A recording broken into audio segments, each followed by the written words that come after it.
Hello, everybody. Welcome to the Eternal Card Breakdown. We are recording live on Twitch. We just had a absolutely delightful time playing with many different decks and having we're having a lot of fun. We're definitely going to keep on playing. Been an 8-hour stream so far. It's been awesome. We've run diamond drops. We've run bronze drops. I think we're still running silver drops. Drops are everywhere. And yeah, right now we are going to go ahead and talk about all the new cards in Homecoming. We're going to do the full review of the 26 cards that were released, what we think of them so far, what we've done with them, what we haven't done with anything yet, and what's interesting about these cards and where they belong, what kind of things that we can do with them. So first off, we have Casualties of the Cause. Deal 1 damage to one of your units and 4 damage to an enemy unit or site. I talked about this card a little bit in my Eternal Spoiler breakdowns, but the main thing about this card, of course, is that it is a surefire way to destroy a site in fire, which is pretty good for most fire decks. Like, they are definitely looking for ways to actually do this. If they're on the board and they want to actually get past something and get rid of a site, this is a pretty useful way to do that. You do still have to have a unit to play it, but that's actually an important note because this card does in fact trigger a number of different things that the synergies of which are pretty important to your types of decks. So for example, the main thing that Casualties of the Cause is particularly strong in is Ixtun decks, specifically Renown decks, because Casualties of the Cause can trigger Renown on your own units while dealing damage to units or sites to push through damage and get you a lot of push. So if you want to play this on a Hojin to make a 4-2, if you want to play this on like a Kitty to turn it into a 2-drop, if you want to play this on like any number of interesting Renown cards, you will get some minor result from it. Will trigger, the renowns you need for Quinn. You can also use it to destroy like 1-drops and kill things on command, which can be a very useful ability, as we'll talk about a little bit later in the breakdown with one of our new tricolor cards. As far as I can tell, this card is pretty good. It's not as flexible as Torch, which means that it's not going to see as much play as Torch, but since sites are pretty popular and people will probably be playing a lot of the new sites, once we start seeing a pretty heavy site meta, I can definitely imagine Casualties of the Cause is going to come into Skycrag and Rakano play and just have a ball with. Like, it seems like a really reasonable card. It's not overpowered, but it is pretty good, and it definitely keeps sites at a little bit of a minimum and allows you to interact with them in a better way, which, as far as jobs that it's supposed to be doing, it seems to be doing that job really well. I expect it to be a very good contribution to the meta, and I think that you're going to want to run it in most fire decks, especially Ixtun decks. But there are some decks where you might not want to, so we'll talk about those later.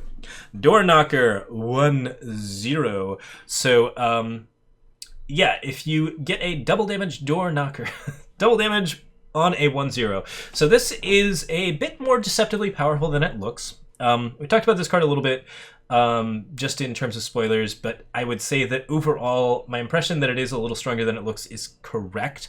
This card can do some pretty nasty things if you're playing it on the right types of cards, particularly big flyers, cards like Shadowlands Border Scout. Ruckus Rouser is by far the best target for Door Knocker, since you can immediately deal 8 damage to your opponent's face and then attack in for another 10. That's pretty wild, and since the card plays on its own as a 2-3, if you don't have something good to do with it, it is still at least a kind of bad card that you can play when you're in top deck wars. I think the versatility of this card kind of actually does lead to it being decent, particularly in decks that want to trigger renowns at very expensive costs.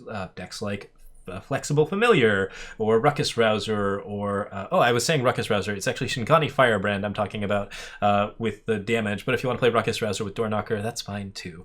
This card plays really well with Overwhelm units. I expect Siegebreaker to be really good with it. There's a lot of good stuff here. We've talked about this already, but yeah, it's not amazing, but it's still a decent workhorse that you can actually do some good stuff with, and it definitely provides your deck with reach you need to win the game, which sometimes your deck might not have, so it seems pretty reasonable. Demand Death. Boy, this card's odd. Draw 4 cards, then play a unit drawn this way. At the end of your next turn, you die. These can be broken very easily if you are really inclined to do so. I would say this card is actually pretty powerful. There's a lot of things that you can do with it that may actually allow you to kill your opponent. It is nonetheless a card that definitely involves the highest amount of risk for a fairly mediocre amount of reward. It is really cost effective. You get a unit, you get 2 turns to use the Demand Death, so not only do you get to draw the 4 cards, play a unit potentially with charge, and then play a bunch more units the next turn, you basically just get another entire turn to attack with the unit that you played, or to do whatever it is that you need to do to actually get Demand Death to work. there's stuff you can do there. Building this deck is going to be hard. It's going to be pretty challenging, and I'm not necessarily sure that it's going to be a deck that you're going to be really happy with in like a tier 1 setting, but like I think that the more cards that there are, the more scary Demand Death gets. This one is probably just waiting to be broken. We'll see exactly what all we can come up with for it, but it's definitely a pretty competitive card as opposed to, I mean, there's certainly a bit of like Johnny Jank to it, but it's just like wild in terms of like what kind of stuff it can accomplish. I think that there's some real potential for Demand Death in this whole setup. Nonetheless, that's a strong drawback, so if your opponent just decides to figure out some way to stop you from doing Demand Death, it'll fall right out of the meta, and yeah, stuff happens, it's bad. But yeah, it's decent. Okay, Gunrunner. Quick Draw Pledge, you and your units have Quick Draw. Summon if you pledge this game, play a 3/1 Relic Weapon. I like this you and your units have quick draw ability. This is really, really strong, but the stat line for it is really, really weak. Like, this is a card that has kind of a few too many things going on with it. The pledge ability in particular means that you have to like take away from some of the stat line attached to it, and since it is already a quick draw unit that says that you and your units have quick draw, like there's some weird stuff going on there. It does give your relic weapon quick draw as well, so keep that in mind because that's actually a really important part of how Gunrunner works. I missed this when I was first looking at it, but since it gives you quick draw, any relic weapon that you play will have quick draw as well, including sort of the Sky King, anything big that you want to deal with, like if you want to do like Bladerang decks with quick draw, that's kind of cute. Yeah. So there's possibilities there, particularly if you're playing with a lot of relic weapons or if you have some interesting ideas there.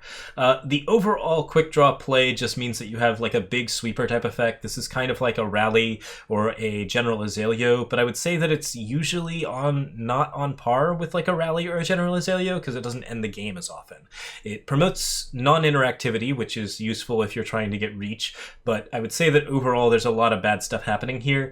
The main thing that you can try to run this with, I think, is a lot of deadly stuff. If you've got lots of good deadly stuff and decent aggression, if you're playing Champion of Chaos, for example, and Stonescar, Gunrunner might be able to actually get a little bit of a push through. Nonetheless, this card looks like it's just, at face value, really weak, so I'm not sure if it's going to be able to do a lot. We'll try it out in Stonescar Gunslingers, but my impression thus far is that it's not particularly strong. Glasshopper. Your units with pledge cost 1 less. Summon if you pledge the unit this game, create and draw a copy of that unit. So instead of having 1 less of a unit if you pledge it, you instead have 7 copies of a unit if you pledge it. This card's wild. We've had a lot of fun with it already. It's very, very good in like all pledge decks. The stat line on it is not good, and the pledge costing 1 less ability is actually really, really useful. So I think there's a couple decks this belongs in. Firetime Primal Pledge is the one that we built, and it seems like it works really, really well. It's allowing us to use Diogo to get Destiny on things at 5, which was really nice. We were able to do like some interesting stuff with the new 9/9. There's a lot of things that Glasshopper can potentially play with, and it is a Clockroach as well, so if you want to play it with Clockroaches, there's some potential there, although I don't think that that's the most competitive approach to what Glasshopper's doing. Still, this card really supports pledge decks very, very well, and there's a lot of good pledge cards in both this set and in the previous set, of course, so in the campaign and in Defiance. And there will be more pledge cards, I'm sure, in the upcoming sets. So Glasshopper seems like it's a card that's going to really, really grow. It seems to be okay on its own. The stat line obviously is not good, so you do have to play it with a particular pledge deck in mind, but it seems like it's getting most of the value that it wants, and I found that pledging Moonstone Vanguard with Glasshopper is exactly as good as it sounds. You'll definitely have a good time with that if you're playing a decent amount of pledge cards. That being said, this is a card that is very Feast or Famine. It's probably only viable in decks that have 20 or more pledge units, and that's not an easy deck to build. So if you don't have that whole setup together, then Glasshopper may not actually be for you. Call for Aid. We played this in a couple of different lists, particularly Diogo lists, and yeah, it's not good. It's not great even, but it seems like as a fast spell with a decent amount of different abilities, this card definitely plays a role in certain decks that you want to run that are really big Praxis type stuff.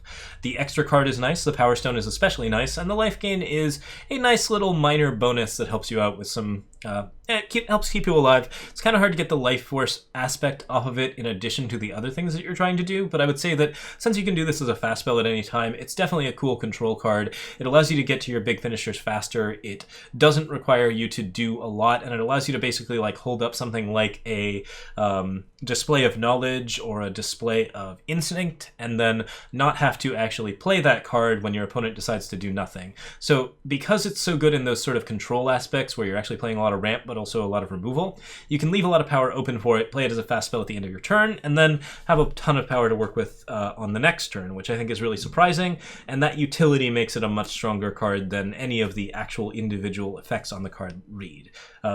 Yeah, like this card is really, really cool as ramp. I like it better than Secret Pages. That's about as far as I'm going to go with it. Like, I would say that there aren't that many good ramp cards in general, and Secret Pages is probably one of the current strongest ones. Call for Aid might be a little bit stronger than that. So take that as you will. I will say that ramp decks are not necessarily amazing, but this one seems like it's definitely got a ton of oomph to it. Clock of Stolen Hours. Your units have +1/+1. Ultimate, when you start your turn with 12 units, take an additional turn after this one. There's no word on whether or not there's going to be a rotation, but if there is, I assume this is going to be the obelisk of choice for life after set 1. That might be a ways off. Regardless, Clock of Stolen Hours gives you a decent amount of bonus for a little bit deeper influence than Xenon Obelisk, and that ultimate ability is clearly pretty nuts and not too hard to abuse if you want to do some interesting things with, say, Talir Combo, Praxis Tokens. There's a couple of different decks that are just super happy to have this, and the +1/+1 bonus is, as always, an extremely stat-efficient effect. I would say you're not going to get the ultimate that often, and that makes it a little bit worse than Xenon Obelisk, since Obelisk at 8 will just be really devastating, but Clock of Stolen Hours is nonetheless a card that clearly has most of the power of Xenon Obelisk in the early game, and more power than Xenon Obelisk in the very, very, very late game, which doesn't make it a better card than Xenon Obelisk, but it still makes it a card that's worth watching and worth paying attention to in deck building. This card seems strong. Overall, it's definitely a set seller, and I think it does some pretty interesting stuff as far as legendaries go. Apex Predator, 9/9, Endurance, Killer, Ambush, Pledge. Wow, lots of good text here. The main thing about this is that if you know that Predatory Carnosaur is a 2-for-1 all the time, because there's a 6/6 that always kills something when it comes out, then you know that Apex Predator is typically a 3-for-1 because it ambushes, kills something, killers, kills something, and then still gets to attack and be a nonsense monster the entire time. Yeah, this card is beautiful on board. I love ramping to it. It's an extremely good combination with the 4-cost that we just talked about. What is that card's name? Call for Aid. Basically, if you're doing the right amount of ramp to get Apex Predator out, it's a decently worthy finisher that actually gives you a lot of board presence, a decent amount of surprise, and just a ton of interesting utility and good play patterns. I will say that the play patterns of the cards that I have seen in this setup have been like really, really fun. Everything that we've played with has just felt very natural. It's had a lot of interesting puzzles to it. Like it's felt like we've been making a lot of good decisions with these types of cards, and Apex Predator is no exception. Sometimes you really want to decide whether or not you have to like play it for the killer or play it for the ambush, if you want to get the full value out of it, or if you want to pressure the board right away, if you want to like use it as a pledge early on. Typically that's usually a very good idea. Yeah, I would say that this card is really, really nuts. It's not like ridiculously powerful. Obviously a 9-cost card with that low of a board impact is not completely insane, but it's still a nasty dinosaur, and I say that it does pretty much everything that you expect it to without getting removed a lot. It's very good to have at the top of your curve if you're playing a deck with a lot of good innate ramp that you can actually fiddle around with. And it's really, really good with Clockhopper. Yeah, the decks that this belongs in are limited. There's not much that you can put it in, but those that it is in, where you can actually get to it in curve, it's a pretty decent card. Necessary Measures. This one I'm not so sure about. We haven't played with it yet, but so I think it is slightly better than Rise to the Challenge because it is a little bit more modular than Rise to the Challenge, and Rise to the Challenge is frequently a card that you played the turn before you die. Rise to the Challenge is, of course, the red-green version of this where you draw a unit from your deck and you get it +2 bonus on it. Necessary Measures kills an enemy unit if it's their only unit, or draws a unit from your deck if it is the only unit with that name. There are some weird things going on there. First off, like Necessary Measures is not necessarily getting you cards that are going to be super, super valuable for you. It's very good at fetching a Karya. It can't get a weapon. Yeah, actually that only one with that name restriction probably does make it worse than Rise to the Challenge. I was thinking about it in terms of just like getting a particular unit, and I like that sort of flexibility of the card, but I would say that this is like something that maybe you stack on top of Rise to the Challenge if you want to play a singleton deck where you have a lot of specific units that you can grab that solve particular problems. Yeah, overall, the modularity of it is not very modular. It's pretty bad at killing things, it's pretty bad at getting units. And those two things together don't necessarily measure up to something that you can play frequently or even play often. This card has some potential just because it is something where you get the ability to search your deck for particular cards. It's a good tutor on that front, and it still has that ability to defend you in situations where you really just can't afford to get a unit on a particular turn, or you already have the unit that you need in question. In those situations, maybe you want to run a necessary measures card, but like this is not a card that you would slot into any deck. It is a card you would slot into a very, very specific deck that you probably don't want to run most of the time. Maybe a high removal deck with an Akari at the top. There's some possibilities. Overall, I'm not super enchanted with it. It's more expensive than a lot of the common kill spells, and a lot of the common kill spells that are out there right now do a lot more than this card does. As a tutor, it's also not as good as a lot of the other tutors, but the mix of the two does add some flexibility to it. One last note, I was looking over the edit of this and trying to figure out why, again, that Necessary Measures is designed the way it's designed, and I did figure it out, I think. So this is a Hero's Rise card. It's specifically good in singleton modes like Commander, or basically the Hero's Rise events that we've been seeing pop up twice so far. There's actually one that's currently running for an entire week, and basically it's just a singleton mode where you have a specific hero, a really popular mode in Magic, and also this like particular version of it is fantastic. I'm really pleased with how Heroes Rise has gone, and I think that I have had my suspicions that it might be a test for some kind of other mode, or some kind of like actual release of this mode as a potential queue. If that's the case, cards like Necessary Measures are actually really, really good design for singleton stuff, because they give you a tutor effect in Justice where you can essentially get a little bit more control over your deck and a little bit more repeatability, in the same way that Primal can do that kind of thing with Recursion, and Shadow can do that kind of thing with their Recursion, Void Recursion. So like this is something that gives you just a little bit more control over things and gives you a cool tool in a singleton deck, which, if they're designing for a singleton mode, that would be a card that you would release in a campaign proceeding, whatever that release is. Food for thought. Not sure if that's necessarily the case, but looking at the design, it suddenly occurred to me that that's probably why this card exists. So just thought I'd give you that to chew on. Let's move on to the next card. Silverwing Courier. Flying Pledge, invulnerable to damage if you pledge this game. I've been thinking about putting this in a couple of pledge decks that we've run so far, and I just haven't really gotten to it, mostly because I find that 3 health line to be so very, very rough.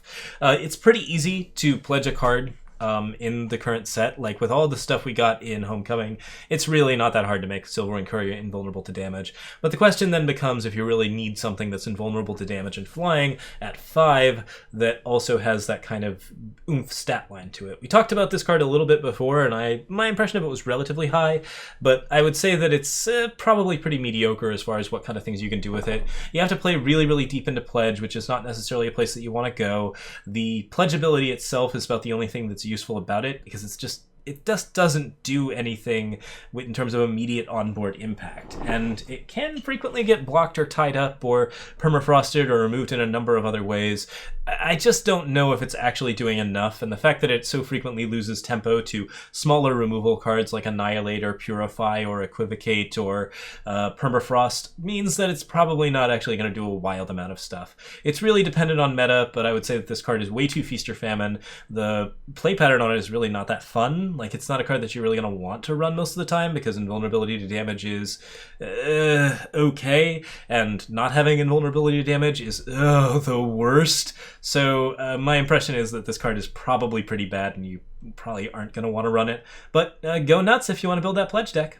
Stormholt Knife.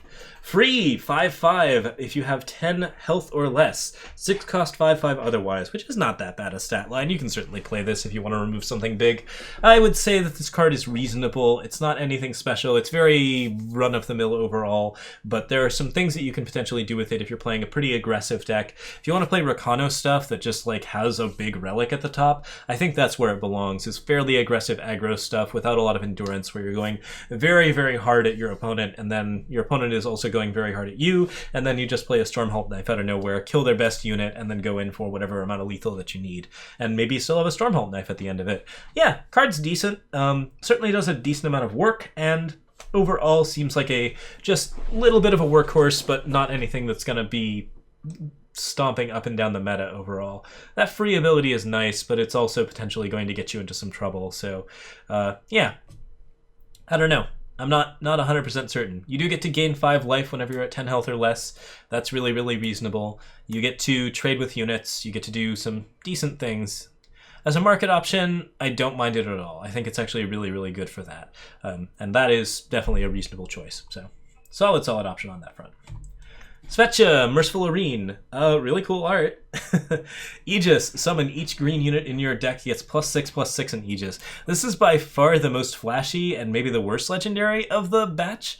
There's some interesting stuff going on with this card, but I'm not sure if any of it is necessarily going to get you exactly what you want out of a Svetcha deck. First things first, you have to play a deck with a lot of green units in it to really get the maximum value out of Svetcha. Second thing, this is a card that essentially does the Navani Warsinger thing, where you are just upgrading all of the units in your deck, and then they get a lot better. But you don't get to see those units unless you can draw a lot of cards, which in green is not a thing that you do very often. I would say that overall, Svetcha will win you long games, but what it is doing as far as like winning you early games is really, really minimal. A 6/6 Aegis for 8 is just not that big.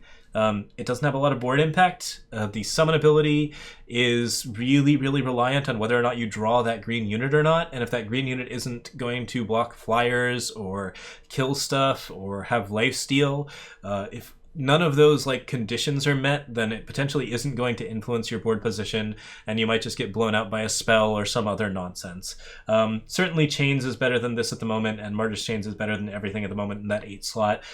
We are currently playing like Eileen and the blue Eileen in Svetcha's place.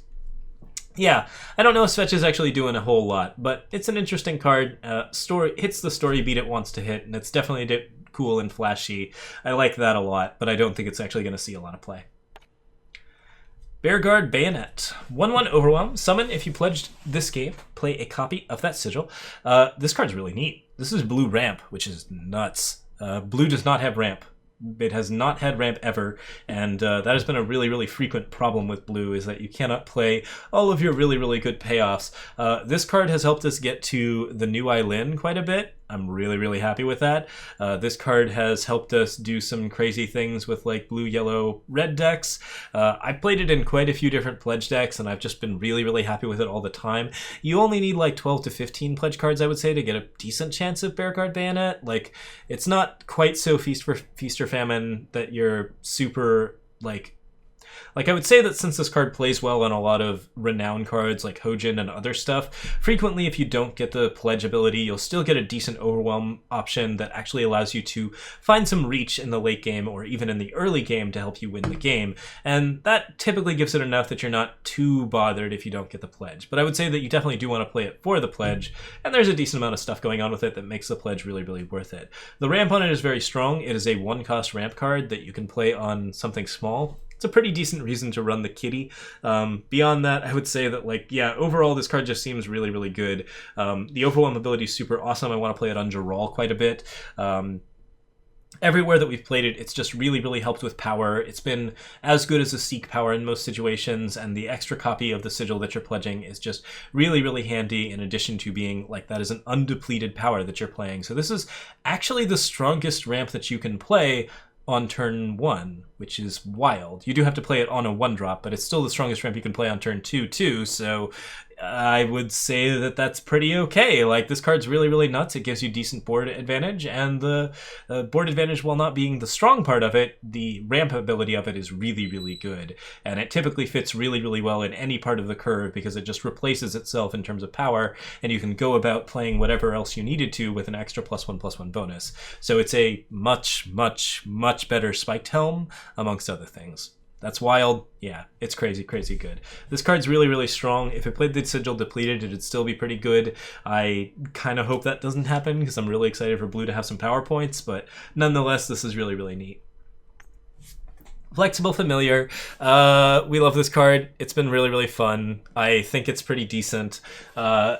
As far as things go, it's clearly not that flexible. You definitely can only play it in decks that run a particular type of spell or ability, and that's typically anything that costs like in the 3 to 4 range. 2-drops are pretty okay on it. Like I still haven't played like the Huru aggro list where you just play like a Crown Watch longsword on it yet, but I would say that mostly what you really want to do with Flexible Familiar is play pretty big expensive cards on it and make it into a much more expensive card as a result. It's one of the worst targets for Bearguard Bayonet, apart from the fact that Bearguard Bayonet then turns it into a semi-useful 1-drop, and then you still get the power off of it, which makes Bearguard Bayonet the good card. But like I would say that like with any other Renown trigger, Display of Honor, we played Door Knocker on it, we played the Dramatist Mask, those kind of things tend to turn it into a pretty decent unit that can actually be pretty well statted for you just playing something onto a blank 1/1 that no one's paying any attention to. So I like the card okay. The randomized ability of it means that it's never going to be like super tier 1 powerful, but it is nonetheless pretty fast and pretty aggressive, and it plays really well with renowned weapons. So I think it belongs as Quinn's Kitty in particular, and seems very likely to make it into a couple of Ixtun decks for that particular reason. It's strong, it's cheap, and it's a little bit too crazy, but nonetheless it's pretty decent. Honor a Clause, draw 3, discard 1. Yeah, that's powerful. As far as draw cards spells go, this one's pretty good, even for a slow spell. You get decent amounts of results from it. You get to discard a card, which is wild if you're playing Grasping at Shadows or any other type of like discard-based deck. This card just seems to replace Herald Song in a lot of different ways, overall for card advantage and just general things that you want to do. 4 is a tough time to be playing a spell, but we've had decent times playing this card, particularly in Diogo decks, with the new like crazy Destiny stuff. The draw ability is just very, very powerful. You get a lot of choices. I would say this is the premier draw card of the campaign for sure, and there's a lot of good stuff. There's actually one other that is also in about the same slot, and that's one of the only reasons not to play Honor of Clause, is if you've got like enough stuff to play something like Winter Crown. Winter Crown. At the end of your turn, draw a card if any of your units hit the enemy player. Once per turn, you may pay 3 to stun a ready enemy unit. Oh boy. Yeah, this is a wild amount of interesting things. So first off, the stun ability is not that good. Eye of Winter is a much better card than Winter Crown for shutting things down and making sure that things are kind of out of your way. The big advantage to Winter Crown is in the end of turn ability, which triggers even if you play Winter Crown after your units have hit the enemy player. So if you swing in, you get your damage, you poke your opponent, and then you play Winter Crown and just draw a new card, that's not a bad way to spend turn 4. Like if you have a decent amount of aggressive stuff going on, that seems really, really reasonable. You have to build the deck that actually allows you to get Winter Crown going, but like I would say that that's pretty good. And then after that, Winter Crown can shut down any new unit for at least 1 turn. It can shut down any unit that refuses to attack you, so if you have like a setup where your blockers are pretty good and your opponent doesn't want to attack into a bad situation, then they'll keep their units ready, and you can stun them then. But you can't stun a unit that you've already stunned, because obviously it won't ready until it's actually ready to attack, and you also can't stun a unit that has attacked you directly, so people can always tilt at your face to stop Winter Crown from being a control card. It's not a control card. It is a card that really plays well in card advantage, grindy mid-range stuff. If you want to play this with like Cerso or stuff like that, things with Overwhelm, things with like evasive abilities, things with like good amounts of endurance and card draw, stuff like Moonstone Vanguard and Jotun Feastcaller. If you want to play like sort of meaty guys and then play Winter Crown on top of that, that's a really, really solid place to put it. This card seems really, really strong. My impressions of it have been that it's one of the stronger cards in the set, and like overall the card draw off of it seems really, really good. Well, the disruption on it is fairly mediocre, but it's still disruption, so no problems with it at all. Desecrate. Kill a unit, you take 3 damage. Yeah, this card's pretty powerful. Drawback is obviously a real drawback, so if you actually die playing it, that's your fault, and it's a question of whether or not your deck was built in a way that took advantage of lifesteal or was fast enough to use Desecrate and basically never have your opponent tilt back on you. This card makes you vulnerable, but it is worth it for the payoff. It is pretty decently fast kill that is very capable of messing people up in a lot of different ways. I'd say this belongs very strongly in Stonescar stuff. I would say this is decent if you are playing it in like Argenport and you have a lot of lifesteal. the Fire, Justice, Shadow setup, like tricolor setups, might have a little bit more problems with this because it's still a little bit influence heavy, and double Shadow influence seems kind of hard to meet. But there are a couple of decks that are probably fine with doing that, and I would say that overall this card seems like it's going to see a lot of play. It's pretty unconditional kill abilities. The damage is definitely interesting, and if you see a Desecrate, you really have to look to like making sure that your opponent has very little health, while also having like just playing more units on top of what they're playing. Nonetheless, it's a wild card. I would say that it's sort of a control card, but the vulnerability of it makes it a little bit less flexible, and there are ways in which it can really damage your overall ability to perform. So it's best suited to an aggro list that has a decent amount of removal and a lot of cards that really want to get through. So seems okay. I really like it. Yeah, it's very, very powerful, and we tried playing 2 of them, and then we immediately like moved it up to 4 and felt better about it. So most of the time this is going to be a 4 of in a lot of decks, and that's crazy. That's wild. Pony Snatcher. I like everything about this card. I mentioned that I really liked the overall design of it, and I thought the play pattern on it was really cool. When we did our spoiler breakdown on this card, I just thought it was really interesting. The market stealing ability is sort of like fun for you and griefy for your opponent, but it's not actually going to really damage their chances of winning in the same way that like a more expensive card might do. Like they're still going to be able to play their market cards, you're still going to be able to play theirs. I don't think we verified whether or not you can play the card from the market, but I'm 100% sure you can. So like, yes, absolutely you can play their cards from the market. I'll say that in a YouTube video before confirming it.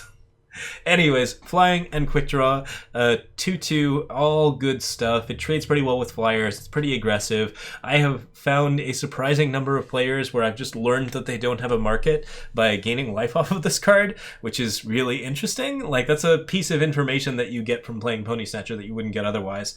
I would say that this card is pretty playable in any sort of shadow aggressive deck, and that's definitely something cool about it. Overall, it doesn't seem like it's overpowered. It doesn't seem like it's underpowered. It seems like it's just right, and everything about it is just really fun to do. It's nice to steal your opponent's cards. It feels really fun. Stealing them from the market feels particularly satisfying because then you don't have to play them, and also you have access to them whenever you want. So both of those things are really cool. Yeah, there's some cool stuff about it, but it's decent. All right. Okay. So, Star Reader's Blade. The wielder can't block. When the wielder dies, draw it from your void. If you pledge this game, play it instead. People are pretty high on this card. It costs 3 for a pretty bad stat line overall, and it gives a drawback to your unit, which is a pretty strong vulnerability. The die's ability can be silenced, the attachment can be broken, there are ways that it can be permafrosted or equivocated or transformed where you won't get it back, but yeah, like, I'm really not sold overall. The pledge ability is a decent bonus to it, but I would say that it's not particularly strong either way. In fact, most of the time when I'm playing Star Reader's Blade, I'd much rather draw the unit from the void because I want to be able to trigger Inspire abilities and Crown abilities. Playing it instead feels like it's just going to be something where my opponent has to kill a thing twice, and they'll wait until it's appropriate to actually be able to deal with it on that situation and control that without a lot of issues. This card seems really stat inefficient, and I'm not sure that the overall like ability to draw from your void is actually all that relevant. There are people who could maybe prove me wrong on this, but I just don't think it's got a lot of power points to it, and I don't think that the ability is really all that controllable or easy to use. So it really gives your opponents the reins in terms of what kind of card advantage you're going to reap from it, and it's not card advantage at all, it's just some board advantage and like recursion for things that you could probably already recur with Dark Return or Grasping Shadows. So yeah, I'm not sold on this one. But you're welcome to prove me wrong. I hope that there's a cool deck that you can build with it. Send it to me if you got it, and I'll see what I can do. Profane Censor, another one that I'm super not strong on. At the end of Curse player's turn, they discard 2 cards from the top of their deck for each curse on them and their units. So, plays pretty well with a curse-based deck. You can definitely kill people very quickly. If you're playing a lot of permafrosts and other stuff, Profane Censor will kill them faster than a Solitude, and it's also a little bit more fun than a Solitude because it's something where you can actually play like a bunch of interesting curses, and then your opponent actually gets into a fail state where they sort of know that they're going to lose, as opposed to Solitude where it's like, well, I'm going to lose as long as they draw a Solitude, which is always a frustrating place to be in, because frequently you just want to like go on to the next game if you're in a situation where you are getting milled to death. Mill is a real griefer mechanic. I think it's even more of a griefer mechanic in Eternal, and I'm not really in love with it. I've never felt like the execution on it has been particularly fun, and it's not fun in Magic either, but people really do like mill decks, so there's always a call for mill cards. As far as this goes, like, this card is still doing a mediocre amount of stuff. It's definitely not a card designed for me or for the majority of its audience, and I'm going to be happy to destroy it and actually get rid of this thing and play around it. There's some interaction with it, so I don't think it's the worst, but yeah, overall this card's really not for me, so I can't really comment too much on it. I would say it's not very powerful, and that's fine. Karavjat Palace. Your units with 4 strength or more have Endurance, Svetch's Agenda, Wisdom of the Elders, Withstand, and Sack the City. So, a couple of interesting things about this card. The first one, and the most important one, is that Withstand is not a card that currently exists in the game. It's a 5 cost that gives one of your units +4/+4 in Aegis, and that as a spell is better than Augmented Form in a couple of different ways. I actually think that it's a really decent thing to actually be playing, and it's so strong that I frequently find myself playing Withstand and Karavjat Palace without playing Wisdom of the Elders first, which feels insane to me, because one of the big advantages of Sites is that you can typically replace a card by playing it, and then still have your opponent have to attack your site and do some other good things. So if you're playing a Karavjat Palace, you get the Wisdom of the Elders, and then your opponent has to attack the site, or else something bad like Sack the City will happen. But most of the time, I just want the board position, and Withstand is really, really strong at providing it, so seems like a really strong lead. There's some really good stuff going on with that. There's good decisions all around this card. Do you want to play card advantage with control, with wisdom? Do you want to play Aegis units with good recursion, with Withstand? Or do you want to go for the win with Sack the City? Those 3 options are all very good, and they're all very different, and they all mean a lot of different things if you're playing Karavjat Palace. But I would say that Karavjat Palace's ability to play Sack the City on 6 kind of replaces Sack the City as a possible Berserk target in almost every way, and that's something interesting about it just to start. Not only that, but Berserk units with Endurance are really, really fun, and this card plays really well in those sort of big mid-range Uhuru lists. This card seems less powerful than Howling Peak. I don't think it's as good as the similarly faction-paired site of the same name, and that's good because Howling Peak is pretty nuts, and it's probably the strongest site out there. But that's something to note, is that this card does seem to have a few more weaknesses. There's a couple more things going on with it that aren't all that great, and Svetcha is not necessarily as good a top end as Caleb, despite being usually better 4-drop for most people to play in the early game to late game. But yeah, I would feel that like most of the time you're not too worried about your opponent getting a Svetcha, and like the pay 8 ability on it, while being very useful for late game, it's not the thing that's going to be too crazy. Karavjat is probably the Palace that you're least likely to activate, just because it doesn't give you enough defense, and like overall that Sack the City probably just means that you end the game with it if it actually sticks around long enough. So it's got certainly that going for it, and I think that there's a lot of like strong cards that can be played with it that'll make it really, really wild. Overall, the site is pretty high in my list. I would rate it higher than pretty much anything but Regent's Tomb, and I would probably rate it higher than Dizo's Office. So there's some pretty good stuff going on with it. It's going to be pretty strong for Huru decks in particular. I don't know if it goes too well in light green, blue, red, just because there's some kind of high expensive cards to play in those faction pairings anyways, and also Howling Peak is in that same slot, and it's really hard to justify taking Howling Peak out to run Karavjat Palace later on. But other faction pairings certainly need this card, and that means it encourages a lot of different playstyles. So I'm pretty down with it. And yeah, this card seems like it's a very, very strong for a site. Okay, I need some water. That's a little bit of water. We're almost there. We're into the tri-faction pairings, in fact. So all of these cards have Pledge, which, as we've talked about, really supports the overall faction that they're in. We're very happy to see cards like this. This is just like a nutty thing to be doing. It allows you to fix for all 3 of your colors, and that means that you're frequently not going to miss your colors if you're playing cards like Diogo, Vargo, Cameron, and Andric and Severin. All of the cards that I've played so far in these 3 faction pairings have felt very natural. They've actually fixed for things when I needed them, and very frequently I've just wanted to hold on to them and have some good times with them. So just mentioning that, like, the overall fixing of this really adds to their overall stat lines, and that means that they're much more powerful cards than they appear, even if they don't have the greatest immediate impact on board. Diogo. Okay, so this card belongs in some pretty expensive ramp decks. It justifies End of the Barrel and a lot of other things that actually do, like, pretty nasty ramp. I've been playing with End of the Barrel a lot more recently just to, like, give it a shot with certain types of decks, and I would say that cards like Diogo really make that happen in a really big way. So, like, yeah, it's something where you actually want to play a ton of ramp in terms of, like, the 4 cost that gives you +2 power, Power Stones, the 4 cost that gives you a... the one that we just talked about that gives you a Power Stone and draws you a card. There are a lot of different options here, but I would say that as long as you're actually getting enough power, Diogo gives you a really solid finisher that actually a little bit better than the previous Diogo in terms of power level. This card seems stronger than Diogo Malaga, the original, and like overall, I think that's all pretty solid. I have not seen the 3rd spell a turn thing activate ever. Actually, no, it's happened once, and it was pretty good when it did happen. It definitely is a way to get a win con out of your deck, but most of the time it's the Destiny top spell that's going to really give you what you want in this deck. You need to run a lot of draw. You need to run, in particular, the 4-cost card that draws you 3 and discards 1. That card is a big fixer for Diogo, and that makes a big difference in whether or not you can play it. It's strong with Channel the Tempest. Invoke the Waystone seems to be extremely fun with it. We have a video coming up, I'm sure, with Invoke the Waystones just blowing out. Yeah, card seems really nuts in terms of like high card advantage, like finisher, where you can do some really, really cool stuff with it.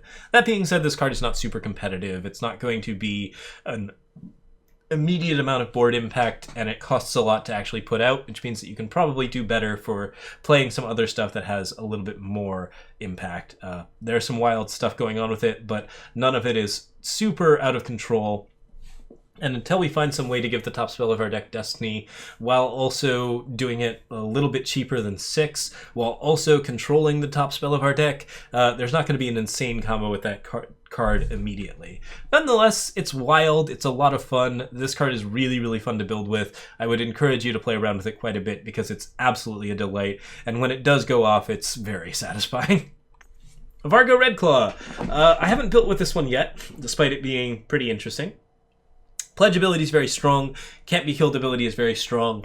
It is hard to deal with, decently aggressive, and like has a lot of like resilience. We've talked about this a little bit in the spoiler breakdowns, but my opinion is that this card is going to be a role player in Ixtun, particularly competitive lists. It doesn't seem to have a lot of shenanigans available in terms of like what you want to do with like combo stuff. I don't think Haunting Scream's very good with it. I don't think you want to go into Shadow for stuff like Unfinished Business. I think most of the time you want to play Vargo as a 4-drop that is pretty hard to kill, and then just kind of do stuff.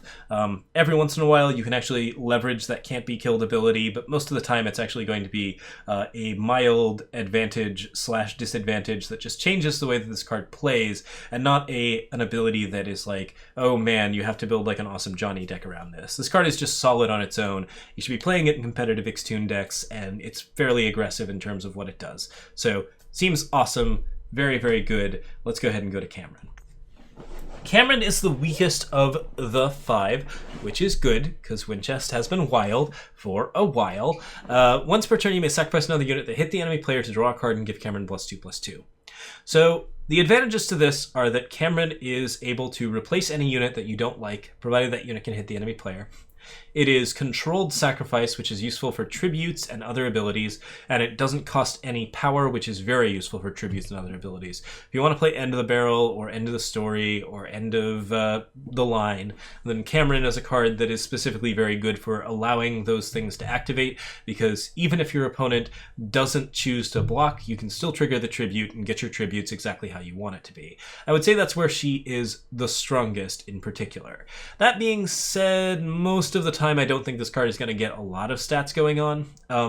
You will typically play it on 4 to like sacrifice a Grenadin and get yourself a 5/5, and that's one of the better things about it. It's pretty decent, it gets bigger very frequently, but it's fairly vanilla, and the size advantage of it is not out of control or going to do a lot of like crazy stuff. But yeah, Scavenge Assembly Line, anything where you've got a lot of like little dudes, that's really useful. If you got unblockable guys that you want to sacrifice later, that's decent. There are some choices here, and the tributes that you can trigger with it are pretty interesting. So it's a good sort of companion to Combustion Cell and Brimstone Altar and other kinds of stuff like that. But overall, I would say that this card is not super strong, and it's got some potential, but it's not going to necessarily be the chief role player of the three-color faction. Similar to Diogo, it does something very specific. Unlike Diogo, it's not very flashy, but it is pretty good if you've got that particular type of deck going. Andrik. When a player draws an additional card, increases cost by 3, empower, give another one of your units +4/+2 this turn. This card seems like such an interesting limited bomb. I really wish it was in draft. Overall, I'm not sure if I'm impressed with it, but it does seem like the Empower ability is very strong, and the player draws an additional card restriction is also good. This card is disruptive, it definitely does interesting things, and you can play it on 4 to give a very good bonus to something scary with double damage or some other type of interesting effect. That being said, the stat line on it is not amazing, so there are some potential possibilities where it might not be strong, but I believe what I said about this in the spoiler breakdown is that this card is really, really interesting in Empower lists, and should enable Corendon Empower lists in particular to be competitive and aggressive. So hopefully that happens. Hopefully we see it. This is the card that I'm most uncertain on as to its overall power level. It seems very, very good, but also there are ways in which it could just maybe not do the things that you want to do. Still, it's decent. If you can give some unblockability to stuff, you can do some cool stuff. So fairly interesting, and you can do some wild, crazy empowers, get some fancy things happening. Okay, we've talked about 4 of the 5. This one I think is the strongest. A 4/5 pledge with your relics cost 1 less to play and activate, and summon play a random ring. The infinite combo with Spitfire does in fact work, and we have done it. Probably going to be a video up on that too. The ring seems to be really handy. Like, I would say that most of the time playing a random ring is a really, really good bonus on top of a already pretty well statted unit, on top of a unit with pledge.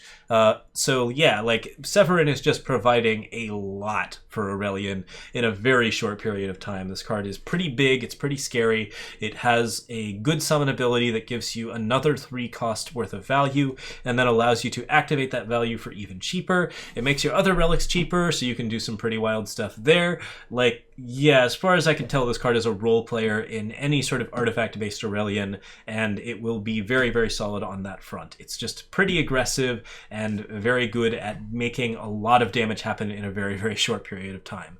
So that's super wild, and like overall, I think that this card is really going to be very, very strong in Aurelian. Vargo is the only other card of the 5 that matches it in terms of power level, and Severin might be better. Like, there's a lot of good things going on with Aurelian that could potentially happen here. Display of Knowledge is starting to look like a much better card as a result of this, and we played it with Sunken Tower and Mirror Image and a bunch of other interesting things. Quicksilver Mirror has felt super satisfying to play off of this card. And if you have Quicksilver Mirror and Severin, things get out of control very, very quickly. Yeah, this card seems to give you like a very strong control to mid-range style that you can do really, really good things with. So I'm very into it. Play a bunch of them. Play Mirror Image on them to get a bunch of rings. Play Quicksilver Mirror to get a bunch more. Sunken Tower can activate on it. There's wild stuff to do with Severin. This card is just giving you too much good stuff all at once, and I really, really like the way that that adds to Aurelia and gives Aurelia some interesting stuff to go on. And it's also just a fun play pattern. The rings are really interesting. It's fun to be able to play with them. It's fun to be able to play with them for cheaper, and like it's fun to have a whole bunch of them and just feel like a god. I would say that this card is just 10 out of 10 on design and very strong in power level. So seems really good. I'm very, very happy with it. So that's it. That's 26 of them. My throat is dying, but I had a lot of fun. I hope you guys did as well. To the YouTube folks, thank you so much for watching. To the Twitch folks, we're going to go on a commercial break while I get some water. But thank you all so much for watching, and I will see you all next time. Cheers.